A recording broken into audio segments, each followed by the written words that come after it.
সীতা দেবী ক্লান্ত হয়ে ওই রাবণের প্রতিমূর্তির উপর করেছে কি ঘুমিয়ে পড়েছে।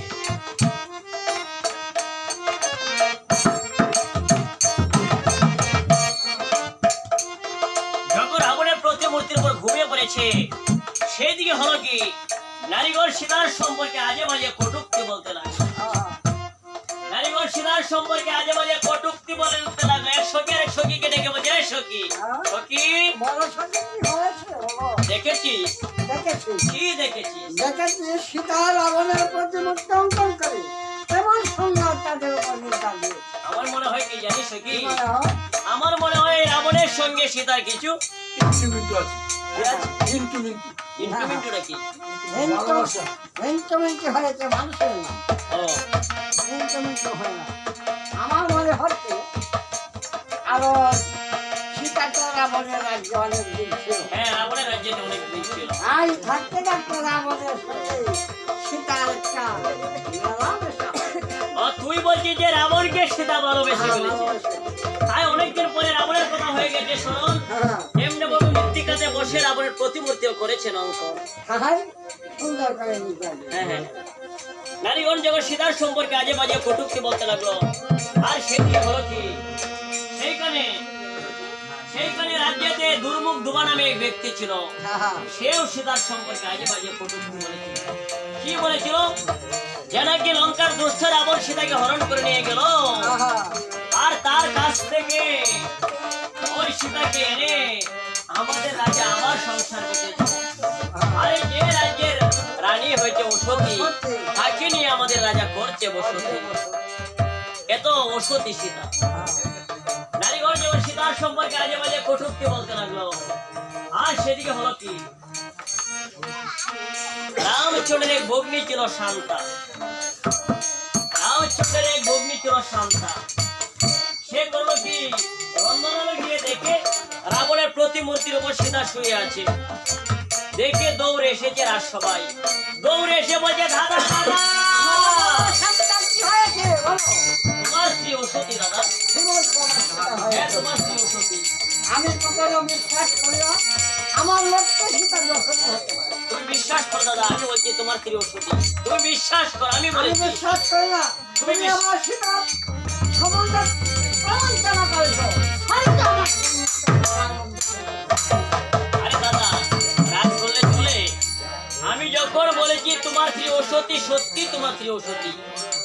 কাউকে যদি বলি যে আপনার স্ত্রী অসতী, সে বিশ্বাস করবে? এমন করে বলছো আমার সীতা। আরে কি করেছে আগে ওইটা শোনো। আচ্ছা, মানে তোমার স্ত্রী মানে রাবণ, সীতা তো রাবণের কাছে অনেকদিন ছিল। হ্যাঁ তা কথা সত্য। হ্যাঁ, হ্যাঁ সত্য। আমার মনে হয় কি জানো দাদা, রাবণের কাছে থাকতে থাকতে রাবণটাকে সীতা ভালোবেসে ফেলেছে। হাই, রাবণের কথা হয়েছে স্মরণ। এমনি ভাবে মৃত্তিকাতে বসে রাবণের প্রতিমূর্তি মৃত্তিকায় করেছে অঙ্কন। অঙ্কন করে এই রাবণের প্রতিমূর্তি ধরে জড়িয়ে ধরে কি নিদ্রাটাই না দিয়েছে। ভক্তি যে দেখাতে পারবে সত্য। হ্যাঁ, দেখাতে পারবো মানে দাদা সন্ধ্যার সময় শুয়েছিল, এখন শুয়ে আছে। আচ্ছা যাচ্ছি সন্তা, আমি সীতার সন্ধানে এখানে রন্ধনালয়ে যাচ্ছি। যাচ্ছি সন্তা, ঠিক আছে। এদিকে রামচন্দ্র অপমানিত হয়ে গেল। আর সবাই অপমানিত হয়ে ওই ক্রোধ সহ্য করতে না পেরে ছুটে এসেছে রন্ধনালয়ে।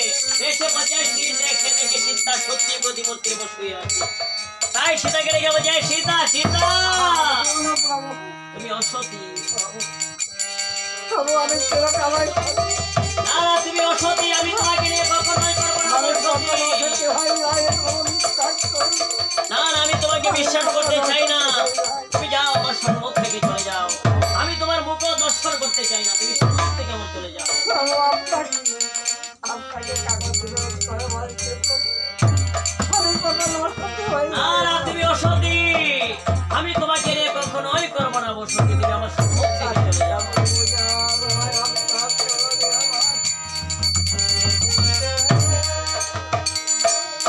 তারপর কি করেছি জানেন? ওই দেখুন, কি করেছো বলো? এমন ভাবে কিছুদিন কথা হওয়ার পর এই বন ভ্রমণের কথা বলে আমার প্রাণের ভাই লক্ষণকে দিয়ে ওই সীতাকে আমি পাঠিয়ে দিয়েছি। যে সীতাকে পাঠিয়েছি বোন, ওকে আর ফিরে আনতে চাই না। আমি অযোধ্যা ভুবন। সীতা তাছাড়া তোমার সেই যজ্ঞ সম্পন্ন হবো না কখনো। আরে মনি ঠাকুর, যাকে আমার প্রজাগণে ভালোবাসে না আমি তাকে নিয়ে কেমন ভাবে সংসার করবো বলুন? আমি ওই সীতা চাই না, আমি সীতাকে কখনোই ফিরিয়ে আনবো না।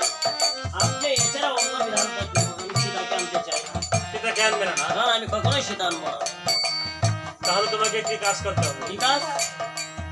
তোমার এই যজ্ঞ যদি পূর্ণাঙ্গ ভাবে করতে চাও, তাহলে সীতার পরিবর্তে সমান স্বর্ণ দিয়ে একটি স্বর্ণ সীতা প্রস্তুত করতে হবে। হ্যাঁ, আসলে মনি ঠাকুর, আরে স্বর্ণ কেন, সবচেয়ে যে দামি বস্তু আছে হীরা। আমি যদি ওই সীতার প্রতিমূর্তি হীরা দিয়েও তৈরি করি, তবে ওই সীতাকে আর কথা বলতে পারবে? হ্যাঁ, কথা বলতে পারবে, তারও বিধান আছে। স্বর্ণ সীতায় কথা বলতে পারবে, বিধান আছে। হ্যাঁ, বিধান আছে। তবে বলুন কি বিধান আছে যে স্বর্ণ সীতায় কথা বলতে পারবে? তোমার এই যজ্ঞতে 60,000 মণিকে নিমন্ত্রণ করতে হবে। কতজনকে? 60,000 মণিকে। 60,000। হ্যাঁ, এই মণিগণ এসে সঞ্জীবনী মন্ত্র দ্বারা সীতার বাক চেতন করিবে, তাহলেই তোমার সেই স্বর্ণ সীতা কথা বলতে পারবে। আচ্ছা, আমি 60,000 মণিকে করবো এই মন্ত্র। আরে মণি করে সে সঞ্জীবনী মন্ত্র দ্বারা হ্যাঁ, সীতার বাক চেতন করিবে, তবেই তো স্বর্ণ। তবে এই স্বর্ণ সীতা কথা বলতে পারবে। আর কি যে নাম তো বলেছিলেন? সেটা ভুলে গিয়েছো নাকি? বলে যাব না, আপনি ঔষধি সীতার কথা করেছেন স্মরণ, তাই তো আমি বলে দিচ্ছি। সপ্তম বর্ণের হর্ষ আনতে হবে সেই যজ্ঞেতে, কুবের আলোই হতে। সাতরঙ্গের গোড়া। হ্যাঁ। কিন্তু কাকে দিয়ে আনয়ন করাবো মণি সব ঠাকুর? কি আমি বলে দিব নাকি? আপনি যখন অর্থের সন্ধান দিয়েছেন, তবে আপনি বলুন কাকে পাঠায় যে কুবেরা যশোগানা দিয়ে দিবি? তুমি একটি কাজ করো, ঠিক আছে? তোমার এই যে প্রাণের ভাই লক্ষণ আছে, হ্যাঁ। লক্ষণকে পাঠিয়ে যজ্ঞের হর্ষটা আনয়ন করো। রামচন্দ্র লক্ষণকে ডেকে বলছে, রে ভাই লক্ষণ, লক্ষণ তুমি কাজ করো। আমি একটি যজ্ঞের আয়োজন করেছি, আমি যজ্ঞ করবো। হ্যাঁ, আমি যজ্ঞ। কেন? একবার রাম নামের যত পাপ হবে, জীবের খাদ্য যত পাপ করো, আপনার পরিশ্রম করো। আরে ভাই লক্ষণ, আমি যে মহাপাপ করে ফেলেছি। আমি ব্রহ্ম হত্যা করেছি সেই লঙ্কা রাবণকে, আর নারী হত্যা করেছি ওই তারকা রাক্ষসীকে। ওই পাপ থেকে মুক্তি পাওয়ার জন্য আমি অশ্বমেধ যজ্ঞ করেছি। যজ্ঞ করলে আপনার পাপ থেকে মুক্তি পাবেন না। আমার মনে মিথ্যা সত্য না। যজ্ঞ করলে যে আপনার পাপ থেকে মুক্তি পাবেন, ওই যজ্ঞ আপনি ভঙ্গ করুন। কারণ এই যজ্ঞ করলে আপনার রাজ্যতে একটা বিশৃঙ্খলা সৃষ্টি হয়ে যাবে। না না ভাই শোনো, মণি ঠাকুর বলেছে আমি বিনা যজ্ঞতে মুক্তি লাভ করতে পারবো না, আমাকে যজ্ঞ করতে হবে। তুমি কি কাজ করো, আচ্ছা, আমার এই যজ্ঞতে একটি সপ্তমে বসে প্রয়োজন। সেটা আমি কোথায় পাবো? ওই কুবের আলয় আছে, কুবের রাজার কাছে ও, যজ্ঞটা নিয়ে আসো। তোমার আলয়ে তোমার রাজ্যের কাছে আছে না? আচ্ছা দাদা, আপনি যদি কৃপা করুন, আপনার যদি কৃপা থাকে তাহলে আমি যাও কি অশ্বগানা নিয়ে আসো।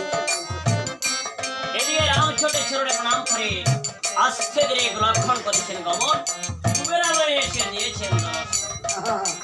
কুবেরাজ করলো কি, লক্ষণ ঠাকুরকে দেখে বলছে, কি মহারাজ হঠাৎ আপনার আগমন?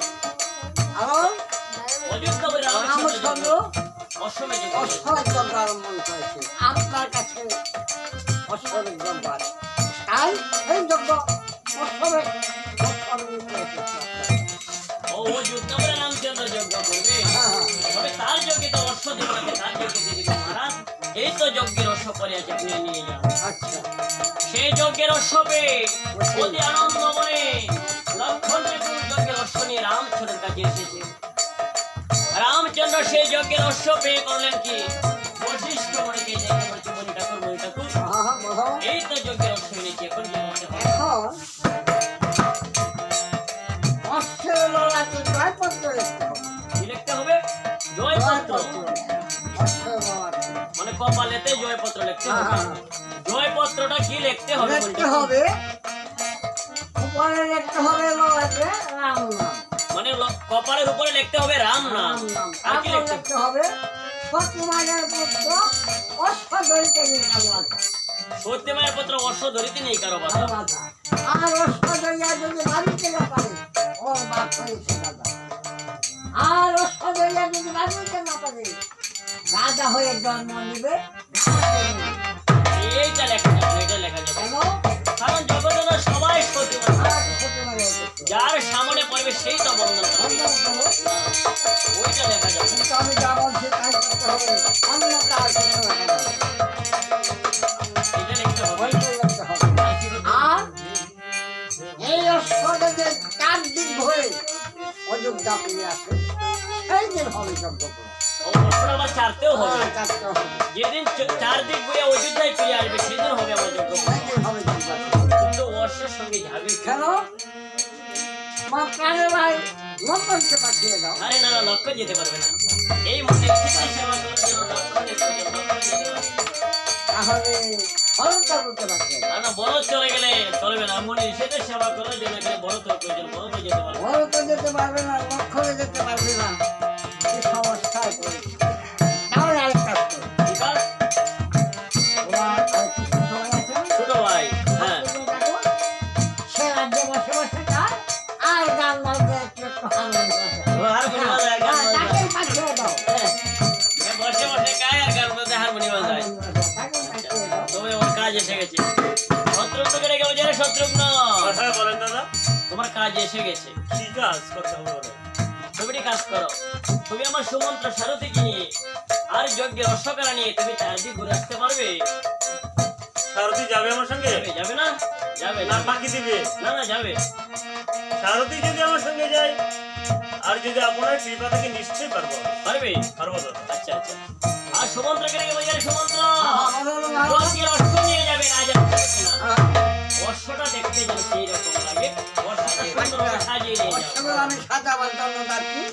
স্নো পাউডার নেবেন কি আলতা সাবান দিয়ে? আমি হাই, ঘোড়ায় কি লিপস্টিক দিব? আরে ঘোড়া যাবে সে শসা যদি দেয় তাহলে সুন্দর দেখা যাবে। ওই দিব? চলছে, চলছে। ঘোড়ায় লিপস্টিক দিব? অশ্ব মানে ঘোড়ায় লিপস্টিক দিব? লিপস্টিক দিলে সুন্দর হবে। এইভাবে সাজাবে না। আমি যেমন ভাবে বলছি তুমি তেমন ভাবে সাজাও, কেমন লাগে? এমন ভাবে সাজাও। অগ সাজে মহারাজে, ইয়র সহে সাজে মহারাজে, ইয়র সহে দেখতে গেল।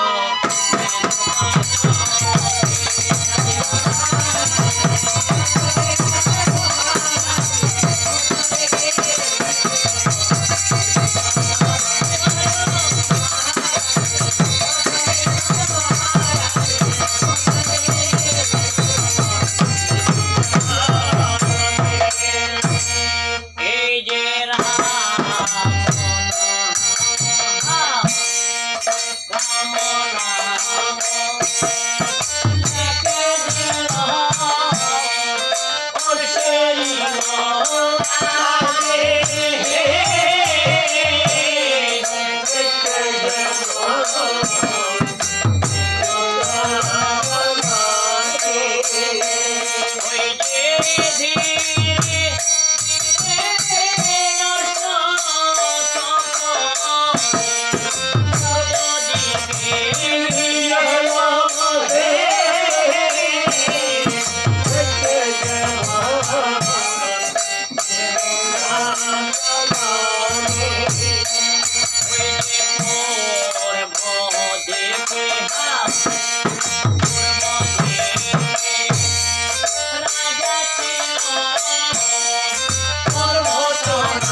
গিয়েছে। সেইখানে পর্বত নামে এক রাজা ছিল, সে অশ্বনার সজীরে বন্ধন করেছে। যখন অশ্বনার সজীরে বন্ধন করেছে, সেইদিকে হলো কি শত্রুঘ্নকে রাস্তা দিয়ে আনাগোনা করেছে।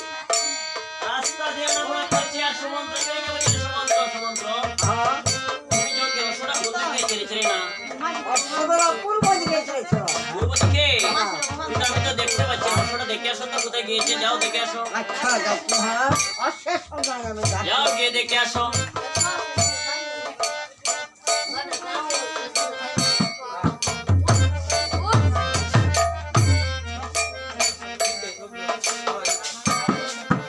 মহারাজ, হ্যাঁ, আমি হাঁটিতে হাঁটিতে গিয়েছিলাম পূর্ব দিকে। কোথায় গিয়েছিলে?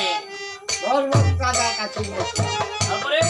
যে দেখে পর্বতরাজ অশ্বরা বন্ধন করে অশ্বের পাশে চলছে পর্বতরাজ। সামান্য পর্বত রাজে আমার অশ্ব বন্ধন করেছে, নিশ্চয়ই তো আমার মরণ ঘনিয়েছে। তবে চলো। এক কাজ করো, এখন যুদ্ধের জন্য প্রস্তুত করো। ওদের মস্তক করে ছেদো, মস্ত নিয়ে আসলে আমরা যুদ্ধ যাবো। যাবো যুদ্ধ করতে? আর তবে চলো, আমি এখনই গমন করি। এত সময়, হ্যাঁ এত সময়।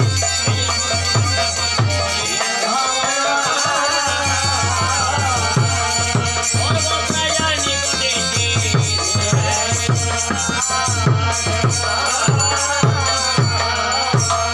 এসে বলছে, পর্বতরাজ কি হয়েছে মহাশয়? তুমি কার অশ্বটা বন্ধন করো? হ্যাঁ অশ্ব আমার। তোমার? হ্যাঁ এখন এই অশ্ব আমার। এই, তুমি কি লেখাপড়া জানো না? কেন লেখাপড়া দিয়ে আমার কি পরীক্ষা দিতে হবে নাকি? পরীক্ষা মানে এটা যে ওর লড়াটে যে রাম নাম লেখা, ওইটা দেখতে পাচ্ছ না? হ্যাঁ সব দেখে বন্ধন করেছি মহাশয়। ওইটা হচ্ছে অযোধ্যা রামচন্দ্রের যজ্ঞের অশ্ব। অশ্ব কেন ছেড়ে দাও? হ্যাঁ অশ্ব দেওয়া যাবে না। কেন? হ্যাঁ উল্টা পাল্টা বিধান লিখেছেন, লিখে ছেড়ে দিয়েছেন, সেই জন্য বন্ধন করেছি। হ্যাঁ অশ্ব নিতে হলে আমার সঙ্গে যুদ্ধ পরাস্ত করে অশ্ব নিয়ে যেতে হবে। উল্টা পাল্টা বিধান লিখেছে? হ্যাঁ উল্টা পাল্টা বিধান লিখেছেন মহাশয়। তুমি লেখাপড়া জানো?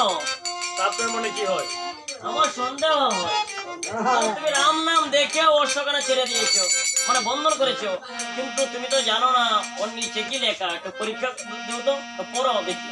কি অশ্বের ললাটে যে কি হ্যাঁ, লেখা কি তা করে লেখা ওইটা পড়ো দেখি, এ বুঝতে পারি। অশ্বের ললাটের উপরে লিখেছেন রাম নাম। হ্যাঁ ভালোই লিখেছেন। হ্যাঁ, তার নিচে একটা পড়ে দেখবো। পড়ো। লিখেছেন যে তার নিচে লিখেছেন সতী মায়ের পুত্র অশ্ব ধরিতে নেই কোনো বাধা। আচ্ছা ওইটাও ভালোই লিখেছেন। আচ্ছা, তারপরে লিখেছেন যে সতী মায়ের পুত্র অশ্ব ধরিতে নেই কোনো বাধা, অশ্ব ধরিয়ে যদি বাঁধিতে না পারে ওর বাপ হয়েছে গাধা। তারপরে আবার লিখেছেন যে অশ্ব ধরিয়ে যদি বাঁধিতে নাই পারে গাধা হয়ে জন্ম নেবে গাধি। সেই জন্য সম্বন্ধন করেছি মহাশয়। তখন তো লেখাপড়া জানি না। কেন ভুল করেছি নাকি? না, না, তুমি লেখাপড়া ভালো লেখাপড়া জানো। এবার তো বুঝতে পেরেছো? হ্যাঁ বুঝতে পেরেছি মহাশয়। এটা ছেড়ে দাও, এটা প্রভু রামচন্দ্র যজ্ঞের অশ্ব। উল্টা পাল্টা বিধান লেখার জন্য এই অশ্ব আমার কাছ থেকে নিতে হলো, আমার সঙ্গে যুদ্ধ করার যুদ্ধ করতে হবে। হ্যাঁ যুদ্ধ করতে হবে। এই, যুদ্ধ করতে নাইলে হবে। আমি এইভাবে ছেড়ে দিলে বারবার খালি উল্টো পাল্টা বিধানে লেগে ছেড়ে দিবেন। তুমি যুদ্ধ জানো? লেগে দেখুন মহাশয়। তুমি আমাকে চিনো? আমার নাম হচ্ছে শত্রুঘ্নবী। আমার বাড়ি থাকতেই পারবে না পুরো বিনা যুদ্ধ পাবেন না মহাশয়। হ্যাঁ ও যুদ্ধ করে নয়তো কোনো বস্ত্রের ক্ষমা প্রার্থনা করে উল্টা পাল্টা বিধান শুনতে লেখার পাচ্ছ? জন্য। তাহলে ওই ছেড়ে দিন। সাধারণ পর্বতরাজ হয়ে আমাকে যুদ্ধের আহ্বান করছে।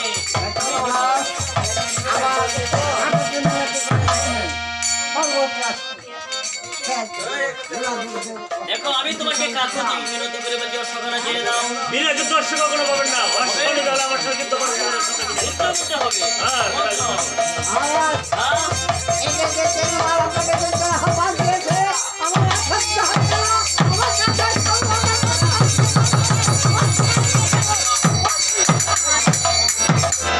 দেখেছো? এই ধরে লাফালাফি করে না, মায়ে ধরে মনে হয় ছেড়ে দেবো বেটা। যে জায়গা থেকে এসেছি সেই জায়গায় চলে যাবে। এই, তোমাকে বলেছে পায়ে আচার দিব, আচার। আচ্ছা, আচ্ছা একটা বর্তমানে 5 টাকা দাম তোলা বলে। আরে খাবারের আচার না, তাহলে আচারও বোঝে না, বলছে পায়ে ধরে আচার দিব। ও পায়ে ধরে আছেন দিদি। হ্যাঁ, দেখো, এটা আরো ভালো হয়েছে। আমার শরীর পরিষ্কার হয়ে যাবে। পায়ে ধরে আচার দিলে দাঁত একটাও দাঁত করে মৃত হয়ে যাচ্ছে।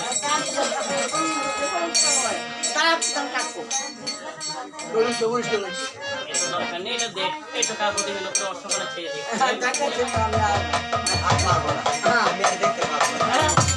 তোমাকে তুই বই পেয়েছিস? এই, অশ্ব ছাড়বে না, বিনা যুদ্ধ অশ্ব পাবেন না তুই মহাশয়। যুদ্ধ করতে হবে। হ্যাঁ, যুদ্ধ করার করে সবটাকে নিয়ে যেতে হবে মহাশয়।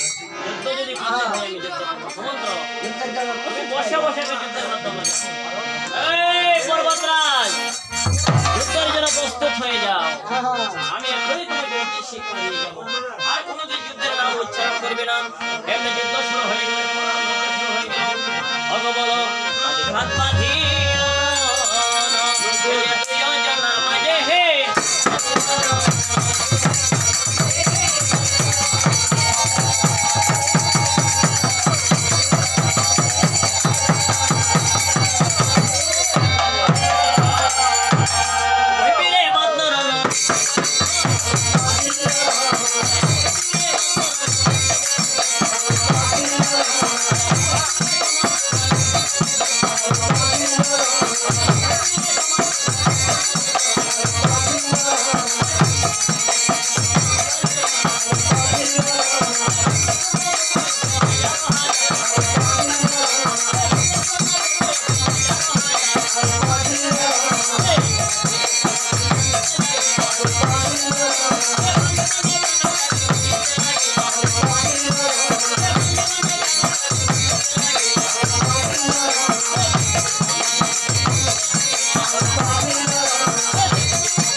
এদিকে একে একে তিন দিক জয় করে সমন্ত্র গিরিকে বলছে সমন্ত্র মহারাজ আমার কি কথা আমি তো একে একে তিন দিক করেছি জয় হ্যাঁ এখন বাকি কোন দিক রয়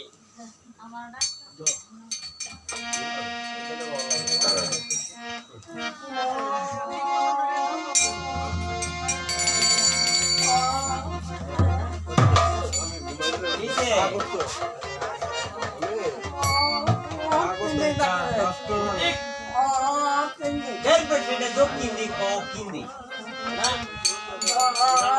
হ্যাঁ দক্ষিণ দিক সামনে বেড়া নাই তো কই দিকে তা এই এটা দক্ষিণ দিক দক্ষিণ দিক দক্ষিণ দিক হয়ে গেছে দক্ষিণ কিনতে তাই তো এই দক্ষিণ দিক অসুবিধা আছে না দক্ষিণ দিকে কোনো বৃষ্টি নেই আমি অনেক পূর্বে রামদা দেখে নিয়ে একজনকে মেরে দিয়েছে দক্ষিণ দিকে কোনো বৃষ্টি নেই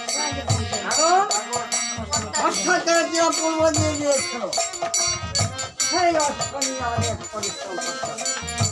এখন দক্ষিণ দিকে খাবো দক্ষিণ দিকে কোনো বিল নেই না না অনেক পূর্বে রামদা দেখে নিয়ে সব মেরে দিয়েছিলাম অনেক দূরে রান্না দিয়ে বিপদ পেয়েছি আরে রামদা যে আমার নাই রামদা দেখে নিয়ে বিপদকে মেরে দিয়েছে আমরা রেখে নিয়ে বিপদ পেয়েছি মনে হয় কত বছর হয়েছে কত বছর হবে আর 50 হ্যাঁ 50 পঞ্চাশের ভিতরে যদি কোনো টেম্পো বজিয়ে থাকে তারপর কি হবে? আরে গজারে গজাবে আমি সাধারণ টেমটুকে ভয় পাবো না কিন্তু ওর সময় দক্ষিণ দিকে আচ্ছা। আমার কোনো দোষ নেই আমি প্রভু রামচন্দ্রের নাম নিয়ে ওর সঙ্গে আমি দক্ষিণ দিকে এই তো ওর সময় হয়ে গেল না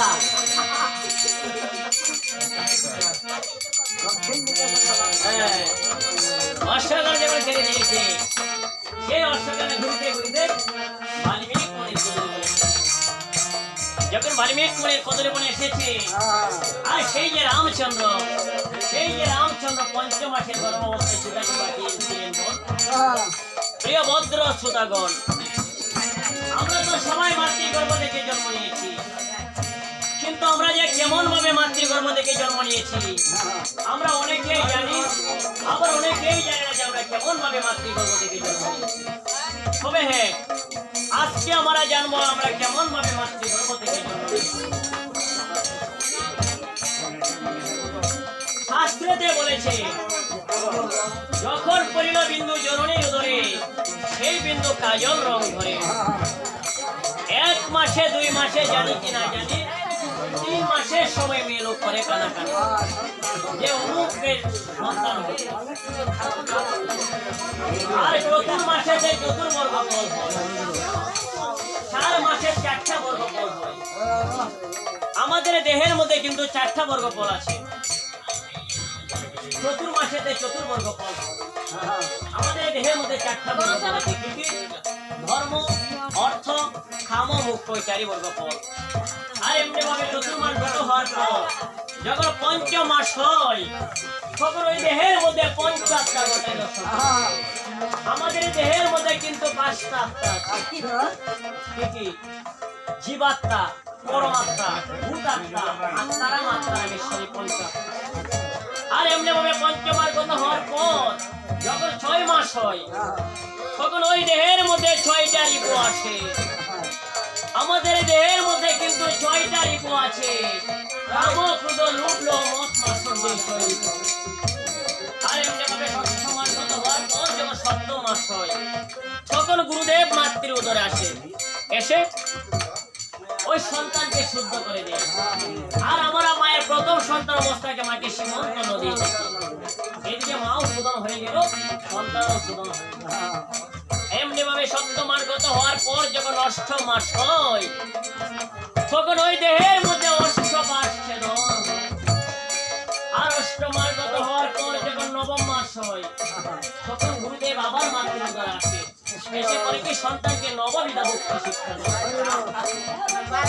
সন্তান ওইখানে নববিধা ভক্তি শিখে, নববিধা ভক্তি শিখে করে কি সেখানে গুরুর আরাধনা করতে শুরু করে। সন্তান যখন নববিধা ভক্তি শিখে গুরুর আরাধনা করতে শুরু করে, আর 9 মাস গত হয়ে যখন 10 মাস হয় তখন ওই দেহের মধ্যে 10টা ইন্দ্রিয় আসে। আমাদের দেহের মধ্যে কিন্তু 10টা ইন্দ্রিয় আছে, 5টা হচ্ছে জ্ঞান ইন্দ্রিয় আর 5টা হচ্ছে কর্ম ইন্দ্রিয়। চক্ষু, কর্ণ, নাসিকা, জিহ্বা, ত্বক, বাক, পানি, পায়ুগত, বস্তে 10 ইন্দ্রিয়। এমন ভাবে 10 মাস গত হয়ে যখন 10 মাস 10 দিন পূর্ণ হয় তখন এই 10 ইন্দ্রিয় জাগ্রত হয়। আর 10 ইন্দ্রিয় যখন জাগ্রত হয় তখন গুরুদেব মাতৃ উদরে আসে, এসে সন্তানকে বলে, যাও এবার তোমাকে ভূমণ্ডলে যেতে হবে। সেই দিকে মায়ের প্রসব ব্যথা শুরু হয়ে গেছে, সন্তান ভূমণ্ডলে আসবে। সন্তান বলেছে, না না গুরুদেব, আমি আর ভূমণ্ডলে যাব না। কেন যাব না? কারণ ওই ভূমণ্ডলে গিয়ে আমি অনেক জ্বালা যন্ত্রণা ভোগ করেছি গুরুদেব, এই জন্যই তো আমি আর ভূমণ্ডলে যেতে পারবো না। এই যে 84 লক্ষ যিনি ভ্রমণ করা করে মানব দেহ পেয়েছে, এই একটু সময়ের মধ্যে এই মায়ের প্রসব ব্যথা চলছে, এই একটু সময়ের মধ্যে সন্তানের স্মরণ হয়েছিল যে কোন যুগিতে সে কত লক্ষবার জন্মগ্রহণ করেছে। এই 84 লক্ষ যিনি ভ্রমণ করে যখন একবার মানব দেহ পেয়েছে, বলছে, না না গুরুদেব, আমি আর ভূমণ্ডলে যাব না। আমি ভূমণ্ডলে গিয়ে অনেক জ্বালা যন্ত্রণা ভোগ করেছি গুরুদেব, আমি আর ভূমণ্ডলে যাব না। বলছে, শোনো, তুমি যে বলছো তুমি ভূমণ্ডলে যাবে না, আর ভূমণ্ডলে গিয়ে আর যদি না যাও, আর ওই মানব জন্মে যদি হরির সাধনা না হয় তবে আর কোনোদিনই মুক্তি মিলবে না। মুক্তি পেতে হলে হরির সাধনা করতে হবে। তুমি ভূমণ্ডলে যাও। বলছে, না না, আমি ভূমণ্ডলে যাব না। যে তুমি যদি ভূমণ্ডলে না যাও, আর মা যদি প্রসব ব্যথা সহ্য করতে না পেরে মা মারা যায়, তবে কি হবে জানো? ওই মাতৃ হত্যার জন্য আবার তোমার 84 লক্ষ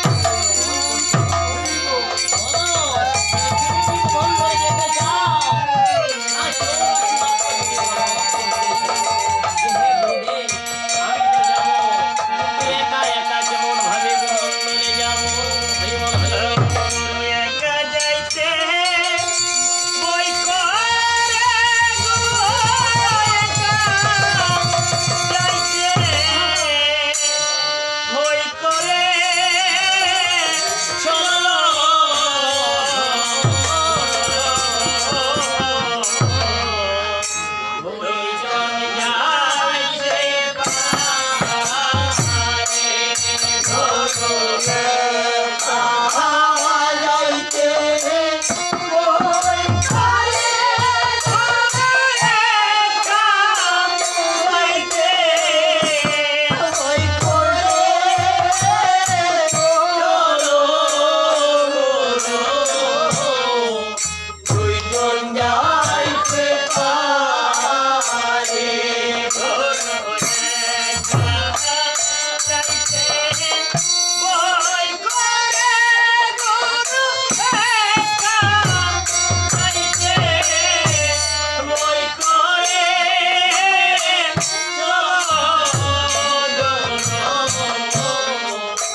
তোমার পাপ থেকে কিন্তু তোমাকে মুক্তি পেতে হবে।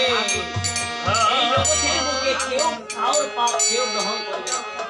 প্রত্যেকের পাপ থেকে নিজেকে মুক্তি পেতে হবে। এই জন্যই তোমার সঙ্গে কেউ যাবে না।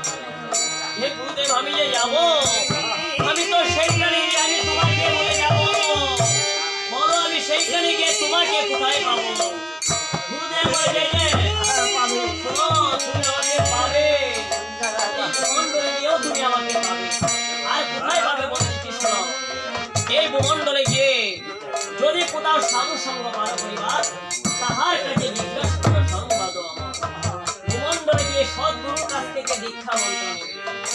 দীক্ষা মন্ত্র নিয়ে দেহ কানা শোধন করবে। আর ওই দেহ কানা শোধন করে যদি আমার আরাধনা করো, তবেই তুমি মুক্তি লাভ করতে পারো। যাও তুমি ভূমণ্ডলে যাও। বলছে না না গুরুদেব, তবু আমি ভূমণ্ডলে যাবো না। আর এদিকে মা তো প্রসব ব্যথা সহ্য করতে পারে না, সন্তান ভূমণ্ডলে আসছে না। মা কিন্তু প্রসব ব্যথা সহ্য করতে পারছে না। আর তুমি বলছো তুমি ভূমণ্ডলে যাবে না।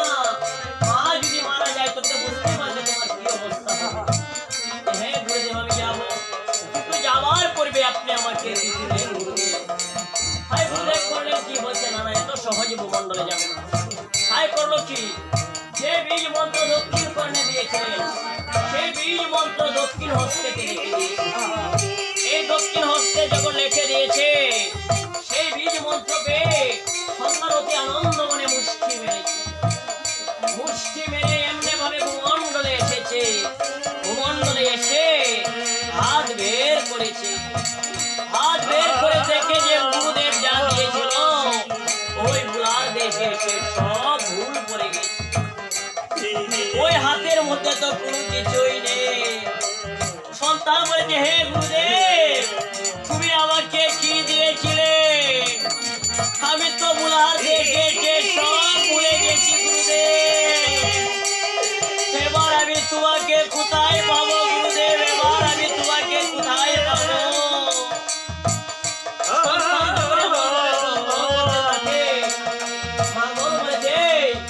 ওই সন্তানের জন্ম নিতে অনেক কষ্ট হয়েছে, ওর পেটে অনেক ক্ষুধা লেগেছে, দাও ওকে মাতৃস্তন দাও।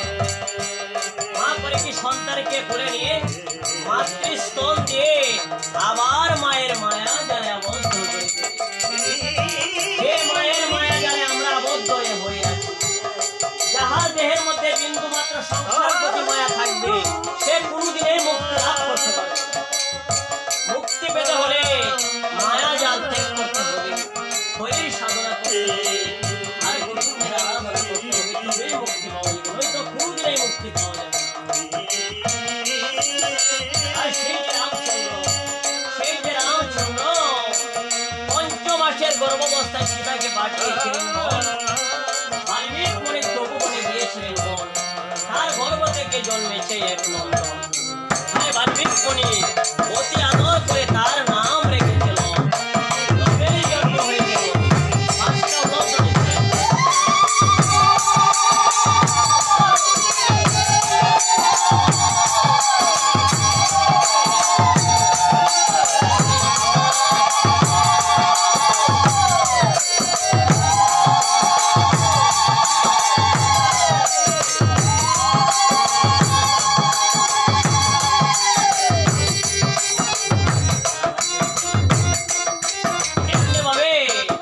এমনি ভাবে কিছুদিন গত হওয়ার পর লব যখন একটু বড় হয়েছে, একটু হাঁটতে চলতে শিখেছে।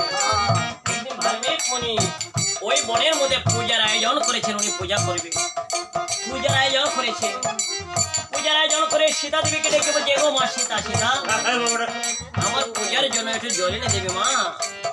জল কি আমাকে এনে দিতে হবে? হ্যাঁ মা, তোমাকে তো আনতে হবে। কিন্তু আমার লক্ষ্যে কোথায় রেখে যাবো? কেন আমার কাছে রেখে যাও। আপনার নিকটে? আমার নিকট রেখে যাও। এই কাজে বাবাটা করতে তাহলে তাই। এদিকে সীতা দেবী লক্ষ্যে রেখে কলসি কাছে নিয়ে জল আনতে করেছেন। যখন জল আনতে করেছেন বামন, বাল্মীক মুনি পূজার আয়োজনে ব্যস্ত। মা যখন চলে যাচ্ছে, সন্তানও করছে মায়ের পিছনে পিছনে গমন।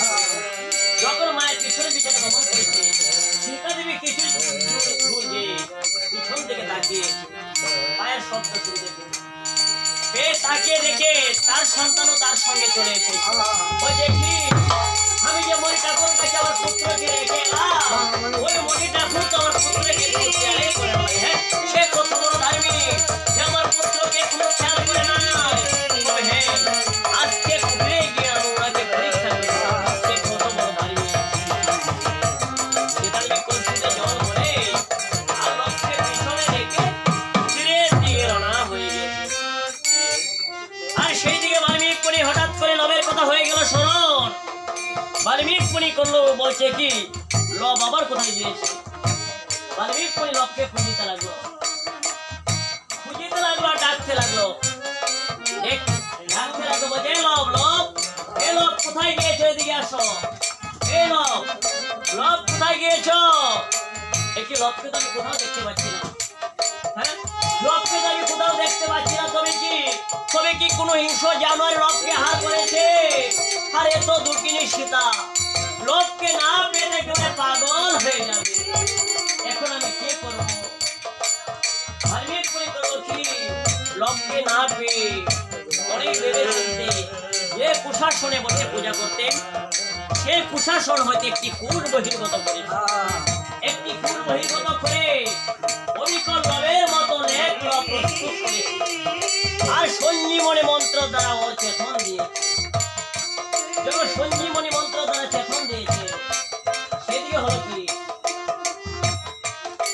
সীতা দেবী আস্তে ধীরে কুটিরের কাছে এসেছে লবকে পিছনে রেখে কুটিরের কাছে এসে বলছে বাবা ঠাকুর আমার লব কোথায় এই তো মা তোমার লব যাকে মন্ত্র দ্বারা প্রস্তুত করছে তাকে দেখে বলছে মা এই তো তোমার লব সীতা দেবী হেসে দিয়ে বলছে বাবা ঠাকুর ও যদি আমার লব বলছে বলতে গিয়ে বলছে তবে ওকে সেই সব বাল্মীক মুনি আকার নিতে বলছে মা সীতা সীতা তুমি আমাকে পরীক্ষা করেছো যাকে আমি মন্ত্র দ্বারা প্রস্তুত করেছি আমি এখনই ওকে চোখে করে বর্ষ করে ফেলবো পারবেন না বাবা ঠাকুর কৃপা করে লোকে পারবেন না এমনি ওকে সীতা দেবী যখন ঠাকুর বিরোধী করতে লাগলো বলছে মাগো তুই তো দুঃখিনী সীতা তোর কথা তো আমি না রেখেও পারবো না মা তবে শোনো ওর নাম হয়েছে লব আর ওকে আমি ফুল দ্বারা প্রস্তুত করেছিলাম তাই ওর নাম হয়েছে ফুল এই যে তোমার দুই সন্তান লব আর ফুল আরো 5টা অন্যজনে হবে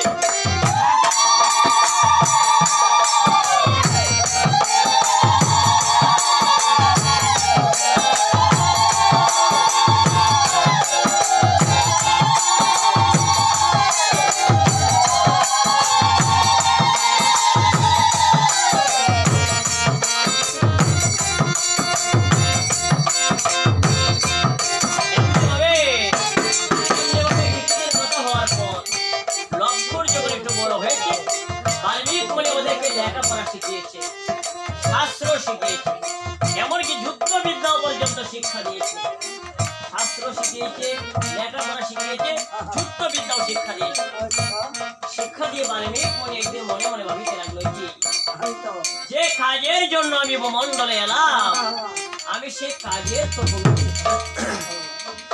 আমাকে তো মুক্তি পেতে হবে মুক্তি পেতে হলে হরির সাধনা করতে হবে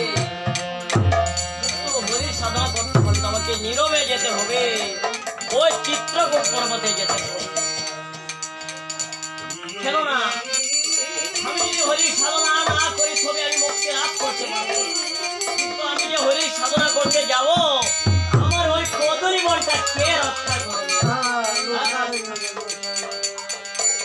আমার কে আমার কদরী বন রক্ষা করবে তবে হ্যাঁ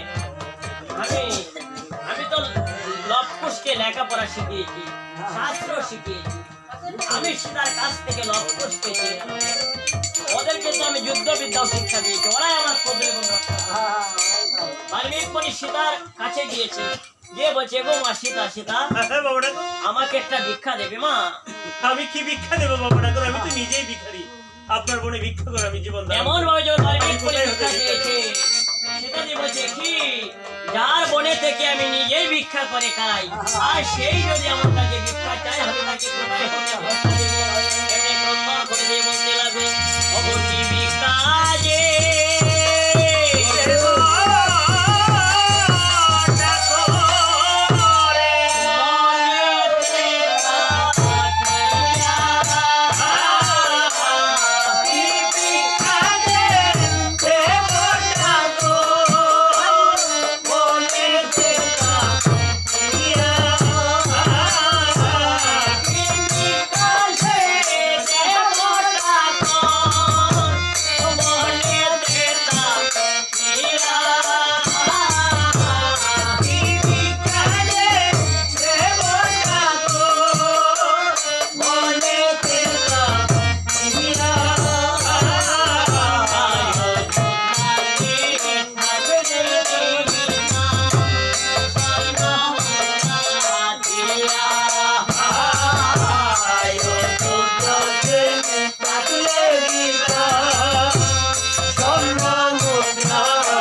তাইতে শুনেছি বাবাটা। এবার তোর পুত্রদেরকে সাজিয়ে দিবি।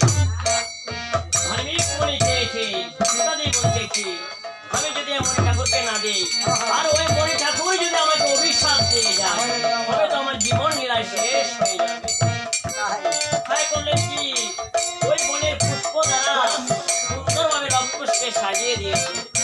সাজিয়ে দিয়ে বলছে, লবকুশি লবকুশি, তোমরা যাবে তোমার দাদার পুত্র দেখা করা, কার সঙ্গে ঝগড়া যাবে, আর যদি কোনো বিপদে পড়ো তবে আমার কথা স্মরণ করিও। যদি কোনো বিপদে পড়ি তোমার বলবো দোহাই মা সীতা, দোহাই মা সীতা।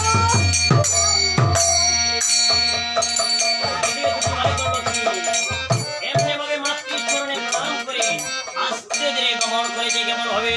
এর সময় লবকুশি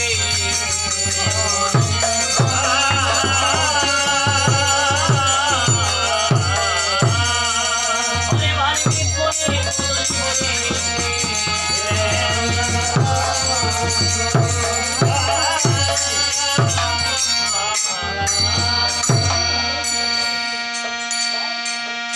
এমন বাজার বাল্মিক বনে প্রদের বনে এসে দিয়েছেন। আর সেই যে যজ্ঞের অসরে জেরেছিল ওইটাও ঘুরিতে ঘুরিতে বাল্মিক বনে প্রদের বনে এসে গেছে। বাল্মিক বনে প্রদের বনে যখন এসে গেছে, এদিকে হলো কি, এসে দেখে যজ্ঞের অসর সব কলা পাতাকে শেষ করে দিচ্ছে। খুশ করেছে নিকট যজ্ঞের অসরে দেখতে পেয়েছে। তখন দেখতে পেয়ে বাপকে বলছে, দাদা দাদা এই যে কে দেখো কেমন যেন কেউ অস্ত্র নাই, যেন আমাদের কলা বাগানকে শেষ করে দিচ্ছে।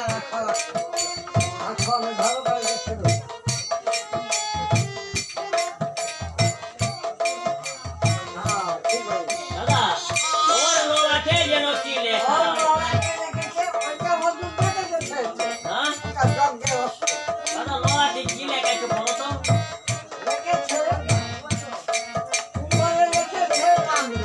হ্যাঁ ও রামচন্দ্র যজ্ঞের অসরে নিচে টেনে রেখেছে। আচ্ছা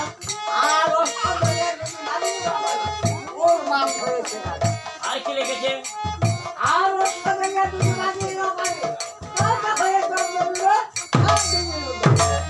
রহস্য করে লিখেছে।